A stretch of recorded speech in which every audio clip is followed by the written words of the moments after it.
안녕하십니까. 확률낚시, 릴지낚시 모든 것 오늘도 재미있는 낚시 이야기 이어가 보도록 하겠습니다. 자, 여러 회 동안 참돔 이야기를 하고 있죠.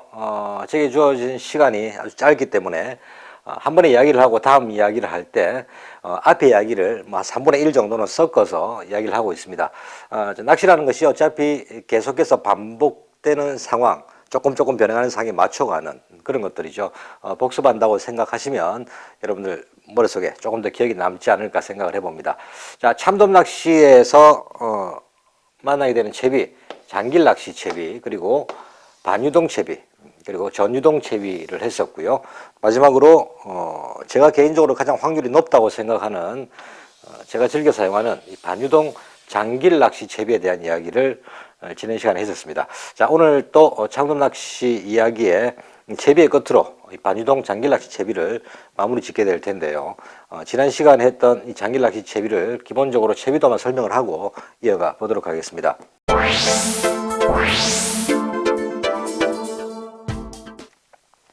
자, 장길 낚시, 반유동 장길 낚시 채비를 제가 설명하면서 일반적인 반유동 채비와 같이 매듭과 방구슬 그리고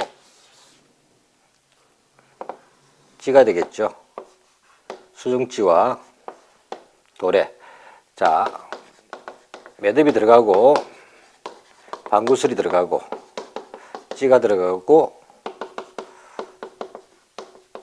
수중찌도 똑같이 들어가고 그리고 도래가 있고 목줄이 연결되는 바늘과 연결되는 그냥 아주 기본적인 반유동 채비입니다.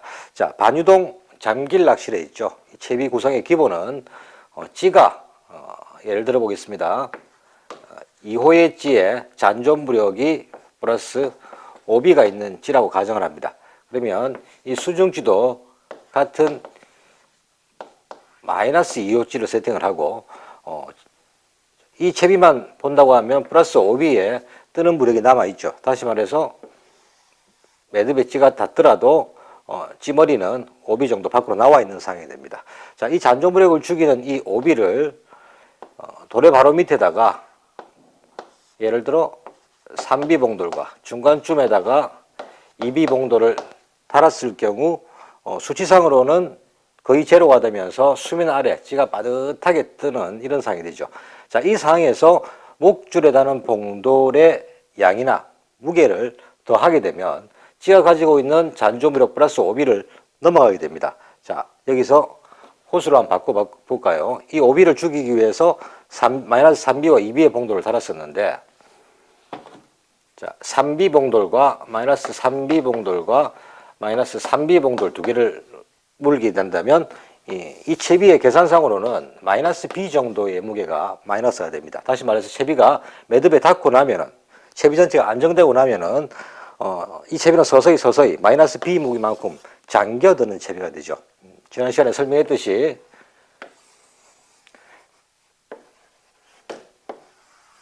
대부분의 우리나라 참돔 낚시를 하게 되는 포인트 환경, 갯바위 가까운 데서 본류가 부딪혀서 멀리까지 아주 강한 조류가 흘러가게 되고, 다시 말해서 뭐 10m, 20m, 30m, 40m, 100m까지 흘러가면 흘러갈수록 수심이 점점 깊어지는 그런 형태에서 낚시를 해야 되기 때문에 가까운 곳부터 멀리까지 흘리더라도 참돔이 유영할 수 있는 바닥층과 중층, 이 중하층을 얼마나 효과적으로 공략할 수 있느냐가 참돔의 입질로 이어지고 그렇지 못하고를 결정짓는 확률이라고 볼 수 있습니다.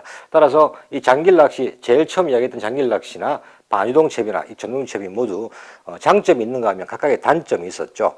제가 지난 시간에 소개했던 이 반유동 장길 낚시는 장길 낚시와 반유동 채비와 전유동 채비의 장점을 이러한 참돔의 환경, 수심이 깊고 조류가 거센 환경에서 예민성보다는 채비의 무게로서 적절하게 중하층을 계속해서 공략할 수 있는 방법으로 본다면 참돔 낚시에서는 가장 적절한 채비 방법이 아닌가 소개를 했었습니다.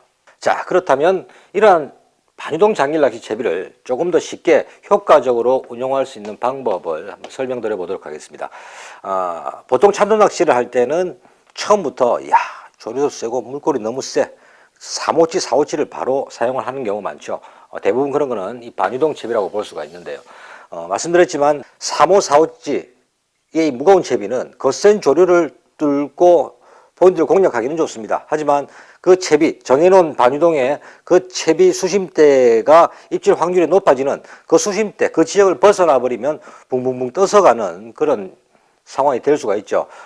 물론 이 반유동 채비는 멀리까지 흘리더라도 비슷한 수심대가 형성되는 곳에서는 아주 효과를 볼 수 있습니다. 그런 곳에서는 저도 반유동 채비를 사용합니다만 대부분의 필드, 우리 갯바위는 멀리 갈수록 수심이 깊어질 수밖에 없습니다. 자, 그래서 사용하는 이 반유동 장길 낚시, 자, 이 그림에서 볼 때 플러스 5B를 서서히 잠기기 위해서 마이너스 3B, 마이너스 3B 두 개를 물리면 마이너스 B 부력으로 찌는 매듭이 닫고 난 이후부터 서서히 내려간다고 했죠.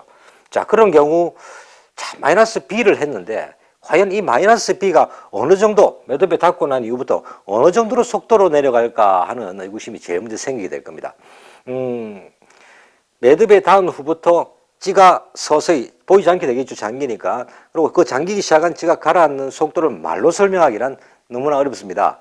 자, 이러한 경우 가라앉는 속도를 가늠하는 것은 사용하는 장비, 사용하는 채비, 원줄과 목줄, 그리고 본인의 낚시 스타일, 또 조류에 막 끌어오르는 그런 조경지대 형성의 정도에 따라서 달라질 수 있으므로 채비를 지속적으로 흘리면서 중간중간 잡아보면서 미끌림을 감지하는 본인의 감으로 찾아야 되는 것이죠. 자, 감으로 찾는다니까 어떻게 생각하면 정말 어려울 수도 있습니다. 하지만 생각보다 어렵지 않는 게 또 이러한 낚싯대로 느낄 수 있는 감인데요. 미끌림이 생겼을 때, 자, 찌가 보이지 않은 지가 좀 됐단 말입니다. 그 상황부터 뒷줄을 한번 싹 당겼다가 다시 놓는다. 그럼 또 풀려나가다가 또 살 당겼다가 또 놓는다. 그러다가 어느 순간부터 줄 풀리는 속도가 빨라진다든지 아니면 뒷줄을 잡았을 때 걸리는 부하가 좀 더 크게 느껴진다든지 다시 말해서 정상적으로 잡았다 놨다 할 때의 느낌과 다른 느낌이 올 때는 채비를 한번 감아주는 게 좋습니다. 그리고 미끌림이 확인된다면 본인이 그때 내가 어느 정도 찌가 보이지 않고 어느 정도까지 그냥 놔두니까 미끌림이 생기더라 하는 것을 알게 되는 것이죠. 그렇게 감으로 잡아가는 것인데요. 그 감에 도움이 될 만한 방법, 도움이 되는 이야기를 하나 들어보면, 자, 우리가 일반적인 잔잔한 상황에서 비봉돌 하나의 무게는 작지 않습니다. 감성돔 낚시를 하면서 뱅에돔과 감성돔 낚시만 본다면 비봉돌은 참 무거운 봉돌이죠. 하지만 이런 환경, 원줄도 많이 풀리 나간 상황에서 부글부글 끓어오르는 그런 본류대에서의 비는 어떻게 보면 표시도 나지 않는 부력일 수가 있습니다. 따라서 제가 설명드리는 이 반유동 장길 낚시에서는 마이너스를 시키기 위해서 이 오비를 주기 위해서 3B와 3B를 달아서 마이너스 B만 했다. 이 B는 거의 표가 나지 않습니다. 그 단위를 마이너스 2B를 기본 단위로 생각을 하시면 되겠습니다. 자, 다시 말해서 5B를 주기 위해서 3B와 2B를 달았다. 그럼 제로가 됐다고 생각하신다면 거기서부터 봉돌을 가감해서 가라앉는 무게를 만들고자 하신다면 단번에 B식 무게를 더하는 게 아니고, 자, 이걸로 조정을 한다면 5B니까 말이죠. 마이너스 3B 그리고 목줄에 분당하는 것을 2B 봉돌, 2B 봉돌 이렇게 첫 번째로 분납하신다면 매듭이 단 이후 찌가 가라앉는 게 1단계라고 보시면 되겠죠.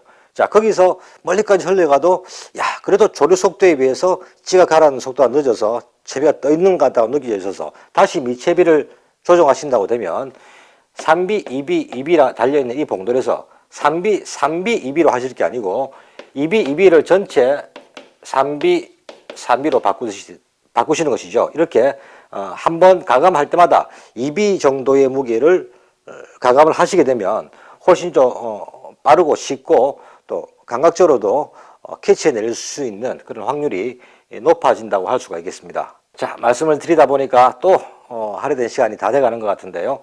자, 참돔 낚시 자주 접하시는 분들은 이해하기가 쉬우실 텐데 감성돔 낚시를 하시다가 갑자기 복잡한 채비들 그리고 막 아주 무게 있고 평상시에 잘 접하지 않는 채비에 대한 설명을 들으시다 보면 복잡하게 생각이 되실 수도 있습니다. 하지만 채비의 흐름만 이해하시고 한두 번만 경험해 보시면 이런 조력, 이런 강한 또 깊은 멀리까지 공략하는 조류에서도 참돔 입질을 받게 되는구나 하고 느끼실 수 있을 것이라 생각을 합니다. 자, 아쉽네요. 이런 이야기는 계속해서 이해를 구했으면 싶은데 오늘은 여기까지 하고 다음 시간 또 다른 이야기로 낚시 이야기 이어가 보도록 하겠습니다. 오늘은 여기까지입니다.